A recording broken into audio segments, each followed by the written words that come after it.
گرامی قدر حاضرین، آج کا جو موضوع ہے عنوان تو آپ نے سن لیا۔ یہ موضوع بہت وسیع الجہات ہے، مختلف الجہات ہے اور بہت گہرائی اپنے اندر رکھتا ہے۔ اس موضوع پر آج تک مفکرین نے بہت کچھ لکھا ہے، بہت کام کیا ہے۔ میں نے کوشش کی ہے کہ ان مفکرین کے کام کو اور ان کی جو باتیں اور ارشادات ہیں ان کی ایک تلخیص کر کے آپ کے سامنے پیش کر لوں، کیونکہ آپ جب خود اس موضوع سے متعلق کتب کی طرف مراجعات کریں گے تو آپ کو محسوس ہوگا کہ ان کتابوں کو سمجھنا بھی کار دارت کوئی آسان کام نہیں ہے۔ تو اس کو اگر آسان زبان میں پیش کیا جائے، ہمارے جو عام فہم ہمارے علماء کے اندر جو اصطلاحات ہے اس کے مطابق اس کو ڈال دیا جائے تو یہ وقت کی بڑی اہم ضرورت ہے، خدمت ہے، اور ہماری ایک اہم ذمہ داری اس کی روح سے ہمارے سامنے آئے گی، جس کے بعد ہمیں یہ بات واضح ہوگی کہ ہم نے کس رخ پر کام کرنا ہے اور کس طرح کرنا ہے۔ انشاءاللہ آج کی اس مجلس میں ہمارا یہ ویژن اور مشن واضح ہو جائے گا کہ ہم جو علماء کرام ہے، جو دینی طبقہ ہے، جو دینی تعلیم و تعلم سے وابستہ ہے، ہم کس رخ پر اس حوالے سے کام کر سکتے اور اس کی کتنی اہمیت ہے۔ گرامی قدر ناظرین، مسلمانوں میں جو نظریاتی ارتداد آیا ہے اس کے کئی چینلز ہیں، کئی سمتیں ہیں جہاں سے یہ انقلابات مسلمانوں میں آئے ہیں۔ ایک سمت اس کا استشراق ہے کہ مغرب کے ماہرین نے،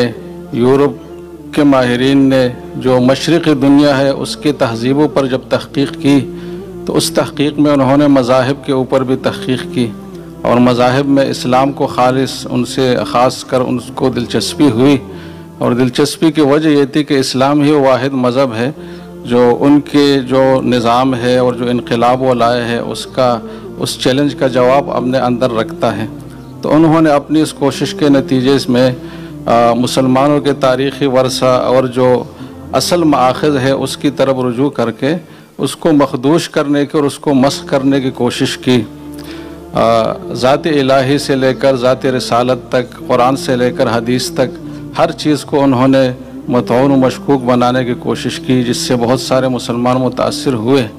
جو آج ہماری گفتگو کا تفصیلی موضوع نہیں ہے، اس کی زیادہ تفصیلات میں ہم نہیں جا سکتے۔ دوسرے جو چینل ہے وہ استعماری طاقتیں ہیں جو دنیا کے کسی خطے پر قابض ہو کر وہاں اپنے نظریات کو مسلط کریں۔ اس طریقے سے تبشیر اور تنصیر کے نام سے جو مشنری تحریکیں ہیں غیر مسلموں کی، جو باقاعدہ اپنے مذہب کی دعوت و تبلیغ کے ذریعے سے لوگوں کو مائل کرتے ہیں اپنے دین کی طرف اور اسلام سے روگردان کرنے کی کوشش کرتے ہیں، اس کے ساتھ جو سب سے بڑی چیز سامنے آئی ہے وہ عالمگیریت اور گلوبلائزیشن ہے، جس کے تحت چند ممالک کی تہذیب اور ان کے ادیان و عقائد کو پوری دنیا پر مسلط کرنے کی کوشش کی گئی ہے اور ہو رہی ہے، اور اس میں کافی حد تک ان کو کامیابی بھی ہوئی ہے۔ تو ان بہت سارے چینل پر ہم گفتگو نہیں کر سکتے۔ آج جو گفتگو کا ہمارا موضوع ہے وہ یہ ہے کہ نظام تعلیم کے حوالے سے اس میدان میں کیا پیش رفت مغربیوں نے کی ہے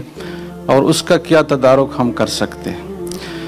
اس گفتگو کو میں 4 حصوں میں تقسیم کروں گا۔ پہلی بات تو یہ ہے کہ اسلام اور مسلمان کی جو اصطلاح ہم روزمرہ کی زبان میں سنتے ہیں اس کا حقیقی مفہوم کیا ہے۔ دوسری بات میں یہ کرنا چاہتا ہوں کہ ہمارا جو نظام تعلیم ہے جو یونیورسٹیوں میں رائج ہے اور ہمارا جو دینی نظام تعلیم ہے جو مدارس میں ہے، اس میں بنیادی خامیہ کیا ہے جس کو دور کرنے کی ضرورت ہے۔ تیسری میرے گفتگو کا موضوع یہ ہے کہ مغرب ہم سے کیا چاہتا ہے، اور یہ بات میں اپنے فکر و نظر اور خیال سے نہیں کروں گا، بلکہ مجھے ایک ایسی شہادت اس حوالے سے ملی ہے جو ناقابل تردید ہے، اور آپ اس اقتباس کو سن کر اب حیران ہو جائیں گے کہ مغرب کس طرح مذہب کا تشنا ہے اور کس طرح پیاسا ہے، اور وہ ہم سے کیا چاہتا ہے اور ہم اس کو کیا دے سکتے ہیں۔ اور چوتھا حصہ میرے گفتگو کا یہ ہے کہ آج کا جو نوخیز نسل اور نوجوان ہے وہ جب مغربی اداروں میں جا کر تعلیم پاتا ہے تو اس پر کیا اثرات مرتب ہوتے ہیں اور اس اثرات کو کس طرح ظاہر کرتا ہے۔ تو اس میں بھی میں اپنے محض و قیاس اور رائے سے بات نہیں کروں گا، بلکہ مجھے ایک زبردست اقتباس اس حوالے سے ملا ہے جس سے آپ کو اندازہ ہو جائے گا کہ ایک مغربی تعلیم یافتہ آدمی کس طرح اسلام کے بارے میں سوچتا ہے